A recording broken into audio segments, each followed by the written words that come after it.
Welcome my dear students. आज हम class 10th का chapter linear equation in two variable का एक मोस्ट इम्पॉर्टेंट क्वेश्चन डिस्कस करने वाले हैं। इस क्वेश्चन की ज़रूरत अपने बोर्ड के सिलेबस में तो है ही, और साथ में अपने कंपटीशन क्लासेस में भी इसका बहुत ही ज़्यादा यूज है। यानी ये क्वेश्चन अपने पास वहाँ पर भी बहुत ही इंपॉर्टेंस रखता है। तो अपना क्वेश्चन समझते हैं। यहाँ पर है क्या, यहाँ पे लिखा on comparing the a1 upon a2, b1 upon b2 and c1 upon c2 ratios, find out unique solution, parallel और कोइंसिडेंट। और हमें ये भी बताना है कि ये कंसिस्टेंट है या इनकंसिस्टेंट है। तो ये जो क्वेश्चन का एक पार्ट यहाँ पे लिखा गया है, तो इस क्वेश्चन को हम ऐसे समझते हैं चल के कि अपने पास कोई भी दो लीनियर इक्वेशन दी जाएंगी और हमें क्या करना है, उनको उनके रेशियो को कंपेयर कराना है, और कंपेयर कराने के बाद ही हमें उसके क्या आंसर को देना है। तो यहाँ पर हम देखते चल के, तो हम इसका सोल्यूशन आते हैं। तो हम यहाँ पे लिखते चल के लेट लीनियर इक्वेशन। तो पहली इक्वेशन को हमने लेट किया है चल के a1x plus b1y plus c1 equal to 0। ये अपने पास फर्स्ट इक्वेशन हो गई। नेक्स्ट को लेट करते हैं आके, तो a2x plus b2y plus c2 equal to में 0। तो ये हमने क्या किया, दो इक्वेशन को लेट कर लिया चल के। अब हम क्या करेंगे चल के, इनके रेशियोज को भी कंपेयर कराएंगे। मतलब कि x का रेशियो अलग, b का y का रेशियो अलग और c के रेशियो अलग। तो यहाँ पर हम लिखते हैं चल के कंपेयरिंग द रेशियो। तो आते हैं यहाँ पर, तो लिखते चल के a1 upon a2 and b1 upon b2, और ये अपने पास c1 अपॉन c2। तो ये हमने इस टाइप से क्या किया, रेशियो हमने लिख लिए चल के। यानी x का रेशियो अलग कर लिया, y का रेशियो अलग कर लिया, और कांस्टेंट टर्म हमने क्या कर लिया, अलग कर लिया। अब क्या होता है, इनमें एक रिलेशन होता है, उस रिलेशन को हम जानने वाले हैं। If a1 upon a2 does not equal to b1 upon b2, अगर हमें ये रिलेशन कहीं मिल जाता है लीनियर इक्वेशन के रेशियो को कंपेयर कराने के बाद, तो हमें पता चल जाता है कि अगर ये अपने पास आता है तो हम उसका आंसर क्या लिख सकते हैं। तो यहाँ लिख सकते हैं इंटरसेक्टिंग एट वन पॉइंट। तो जो अपने पास लीनियर इक्वेशन होगी वो क्या होगी, इंटरसेक्टिंग एट वन पॉइंट, यानी वन पॉइंट पर इंटरसेक्ट करेगी। और जब वन पॉइंट पर इंटरसेक्ट करेगी तो उसका सोल्यूशन कैसा हो जाएगा, यूनिक, यानी एक ही सोल्यूशन बनेगा। यहाँ लिख देंगे चल के, और यूनिक सोल्यूशन। जब किसी भी इक्वेशन का सोल्यूशन हो जाता है तो वो क्या शो करने लगता है, कंसिस्टेंसी, यानी कि वो कैसा हो जाता है, कंसिस्टेंट हो जाता है, कंसिस्टेंट। तो ये बातें हम ध्यान रखेंगे कि अगर a1 upon a2 does not equal to b1 upon b2 में दिखता है तो वो इंटरसेक्टिंग एट वन पॉइंट होगी, यानी वो लाइन जो होगी इंटरसेक्ट करेगी वन पॉइंट पर, उसका सोल्यूशन कैसा होगा, यूनिक सोल्यूशन होगा, और वो क्या होगा, कंसिस्टेंट होगा। अब हम नेक्स्ट देखने वाले हैं, अगर अपने पास a1 upon a2 equal to b1 upon b2, और या फिर अपने पास c1 अपॉन c2, यानी ये तीनों रेशियो क्या हो जाए, अपने पास इक्वल हो जाए, तो वो लाइन अपने पास कैसी हो जाएगी, कोइंसिडेंट। क्या हो जाएगी, कोइंसिडेंट। तो कोइंसिडेंट का मतलब होता है वो जो दो लाइन, यहाँ पर ये दो रेशियो है आपस में कंपेयर किए गए हैं, तो यहाँ पर अपने पास क्या है, जो अपने पास लाइन है वो ओवरलैप कर जाएंगी, इस वजह से इसको बोला है कोइंसिडेंट। और जब ओवरलैप यानी जब एक लाइन के ऊपर दूसरी लाइन आ जाएगी तो वो क्या होगा, इनफाइनाइट नंबर्स पर क्या करेगी, उसको इंटरसेक्ट करेगी। तो यहाँ लिखने वाले हैं इनफाइनाइटली मैनी सोल्यूशन, तो उसके बहुत सारे सोल्यूशन हो जाएंगे। और ये भी इसके पास बहुत सारे सोल्यूशन है, तो जब सोल्यूशन है तो ये भी क्या शो करेगा, कंसिस्टेंसी शो करेगा, यानी ये भी कंसिस्टेंट बन जाएगा।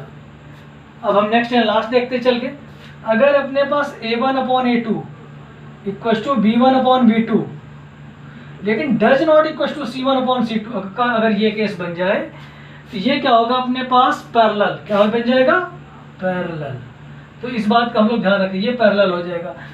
और जब लाइन अपने पास पैरेलल होती है तो वो कहीं पर भी इंटरसेक्ट नहीं कर रही होती है। यहाँ लिख देते चल के नो सोल्यूशन, यानी जब इंटरसेक्ट कर नहीं रही तो सोल्यूशन भी अपने पास कहीं नहीं बनेगा। तो यहाँ लिख देते चल के इनकंसिस्टेंट, ये अपने पास कैसा हो जाता है, इनकंसिस्टेंट। तो लीनियर इक्वेशन कंपेयर कराने के बाद अपने पास ये रिजल्ट आए हैं। अब हम इन पर बेस्ड ही अपने कुछ क्वेश्चंस को देखने वाले हैं। ए में अपने पास लीनियर इक्वेशंस गिवन है 5x - 4y + 8 = 0 and 7x + 6y - 9 = 0। तो हम सॉल्व करने वाले हैं इसको।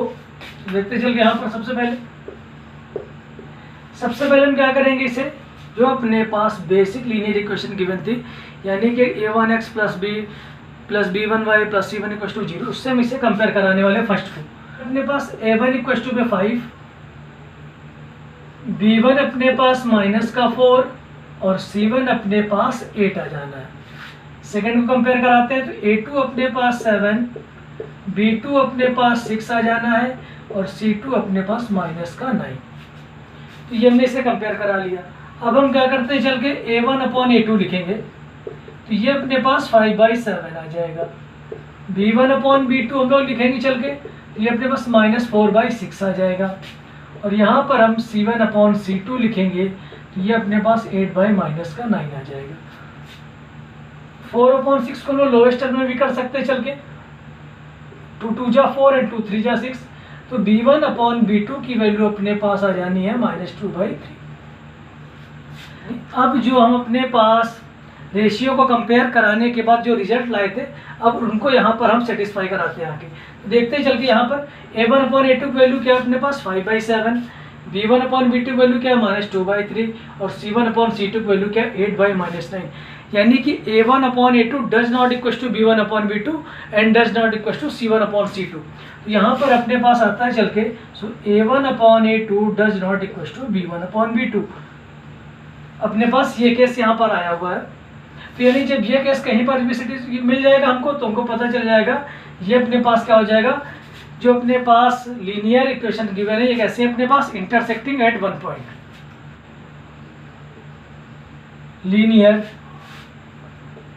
Pair equation at intersecting one point, यानी इंटरसेक्ट कर रही वन पॉइंट पर कर रही। तो जब इंटरसेक्ट तो कैसा सोल्यूशन हो जाएगा, यूनिक सोल्यूशन हो जाएगा। और यूनिक सोल्यूशन होने के बाद अपने पास क्या शो करेगा, कंसिस्टेंट। तो ये अपने पास हो चुका फर्स्ट आंसर। अब हम क्वेश्चन नंबर बी को सॉल्व करने वाले हैं। तो देखते चल गए यहाँ पर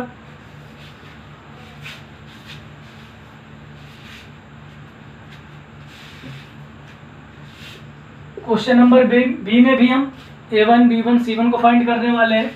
तो यहाँ पर अपने पास इक्वल के इस साइड में -12 लिखा, उसको पहले हम अरेंज करने वाले हैं। तो इसको हम लिख सकते हैं चल के 9x + 3y, और ये हम उठा के इधर लाने वाले, तो प्लस का 12 = में 0। ये फर्स्ट इक्वेशन हो चुका है। 18x + 6y, ये उठा के इधर ले आए हैं, तो प्लस का 24 = 0। और ये अपने पास सेकंड इक्वेशन बन चुका है। अब हम यहाँ से a1 की वैल्यू लाने वाले, a1 अपने पास 9 आ जाएगा, b1 अपने पास 3 आ जाएगा और c1 अपने पास 12 आ जाएगा। सेकंड से हम a2 को फाइंड करते हैं। a2 अपने पास 18, b2 अपने पास 6 और c2 अपने पास 24। अब हम क्या करने वाले हैं, a1/a2 रेशियो लाते चल के, तो 9/18, 9 1 जा 9, 9 2 जा 18, यानी कि a1/a2 की वैल्यू आती है 1/2। अब हम b1/b2 को सॉल्व करते हैं चल के, तो ये अपने पास 3/6, ये भी लोएस्ट में कट हो जाए, 3 1 जा 3, 3 2 जा 6, यानी कि b1/b2 भी क्या आया 1/2। अब हम c1/c2 को भी सॉल्व कर लेंगे चल के, c1/c2 देखते हैं आगे। यहाँ पर 12/24, 12 1 जा 12, 12 2 जा 24, तो अपने पास c1/c2 भी क्या आता है 1/2। तो इस तरीके से हम देख पाते हैं चल के कि a1/a2 = b1/b2 और c1/c2, ये अपने पास तीनों रेशियो क्या है, इक्वल है, सबकी वैल्यू क्या है 1/2 1/2 1/2। तो जब तीनों रेशियो अपने पास सेम हो जाते हैं, तो वो अपने पास जो लीनियर पेयर है वो कैसा हो जाता है, अपने पास वो हो जाता है चल के कोइंसिडेंट। और जब कोइंसिडेंट हो जाता है तो इन्फानाइट नंबर ऑफ सोल्यूशन हो जाते हैं, तो इनफाइनाइट मैनी सोल्यूशन। जब मैनी सोल्यूशन है इसके अपने पास, तो ये अपने पास कैसा हो जाता है, कंसिस्टेंट। तो अब हम क्वेश्चन नंबर सी को डिस्कस करेंगे चल के। तो यहाँ पे अपने पास 6x - 3y + 10 = में 0। सेकेंड अपने पास जो इक्वेशन है 2x - y + 9 = 0। a1 की वैल्यू अपने पास आ जाएगी 6, b1 अपने पास आ जाएगा -3 और c1 आ जाएगा अपने पास 10। नेक्स्ट में अपने पास a2 की वैल्यू 2 है अपने पास, b2 की वैल्यू यहाँ पर -1 बनेगा और c2 की वैल्यू अपने पास 9 बनेगी। तो यहाँ पर भी हम a1/a2 लाते हैं चल के, तो देखते हैं। तो 6/2, 2 1 जा 2, 2 3 जा 6, यानी ये आ जाना 3/1 यानी कि 3। अब हम क्या करने वाले हैं, b1/b2 को लाने वाले हैं। तो b1 की वैल्यू -3 और b2 की वैल्यू -1, माइनस से माइनस को कैंसिल करा देंगे तो ये भी 3/1 यानी कि 3 आ जाना है। अब हम c1/c2 को लाने वाले हैं, तो ये 10/9, तो ये अपने पास कट नहीं होगा चल के। तो यहाँ पर हम पाते हैं कि अपने पास क्या आ चुका है, a1/a2 = b1/b2 but does not equal to c1/c2। तो ये कंडीशन किसमें थी, अपने पास पैरेलल लाइंस में थी।